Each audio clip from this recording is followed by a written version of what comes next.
Last Water Wednesdays here on Hart Street was a whole different scene, and emergency crews from the Barbados Water Authority were pressed into action to address what was a burst to a major main which leads to the Bridgetown sewage treatment plant. This Water Wednesdays, a whole different situation. That problem has been addressed, and to tell me a bit more about the current state of play as far as this main is concerned is the manager of the wastewater division, Patricia Ennis.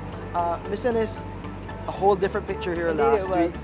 This week, the road is almost back to normal and things are flowing again as normal to the Bridgetown sewage treatment plant. Yes, thank you, Shane, and that is exactly correct. It was a 5-day effort. It was a crisis. The main was actually a 30-inch main, so it's even larger than we had first envisaged. Sunday it was reported there was the collapse of the road, almost causing the destruction of one of our major jetter flushing trucks. We managed to get that out. We did investigative preparatory work. We then started to dig. We told Barbadians that the depth was at least 15 feet down, and then another 10 on either side of the ruptured main. So we had crews therefore working from Sunday midday to yesterday, to Thursday. We finished about 1 or 2 o'clock yesterday after reinstating the 30-inch main, and then of course making sure that it was correctly covered and the sort, and ensuring that the area was appropriately packed. Because a number of persons have been asking, are you sure that this cannot happen again? Are you sure that this area cannot break away again? We have been doing investigative works and the area is sound. Knowing that this main is somewhat old, about 35 years or so, any plans in the works, any plans in the pipeline to probably replace it? I know it's a very huge main, a number of arteries connected to it as well. What will be done going forward? We had been before, and now we have just expedited our efforts to continue the what we call CCTV of the areas. In another month and maybe another Water Wednesday, we'll capture that area where we are now looking at contractors, both Barbadian and local, who can do CCTV, closed circuit television inspection of the mains. That was planned for infiltration areas, but now it is also planned in a more extensive, looking at especially these big mains, making sure that their structures are adequate.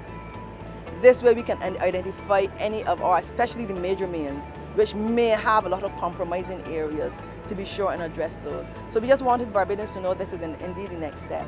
You reminded Barbadians over and over really about what is being thrown into this sewage system. We have a booklet, and we would encourage every customer in the sewer district, and even Barbadians outside of the sewer district, whom the booklets can help, avail themselves to one, read the information. We try to make it very simple so they understand how to curb, how to hold back on putting things into the sewer line that are not supposed to be there. But we have to address all of these things at the same time. And we cannot stress enough, as you are doing, Water Wednesdays is doing, encouraging people and helping people to understand it is not acceptable to throw things into the sewer line which do not go.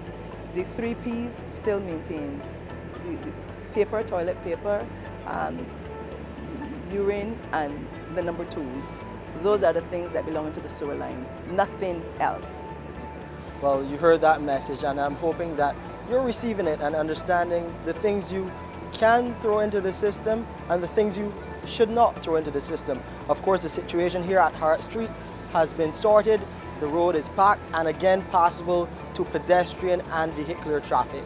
And thank you again for watching Water Wednesdays. To view this or a previous episode again, please visit the BWA's website, www.barbadoswaterauthority.com, or you do have the option of going to YouTube and typing in Water Wednesdays.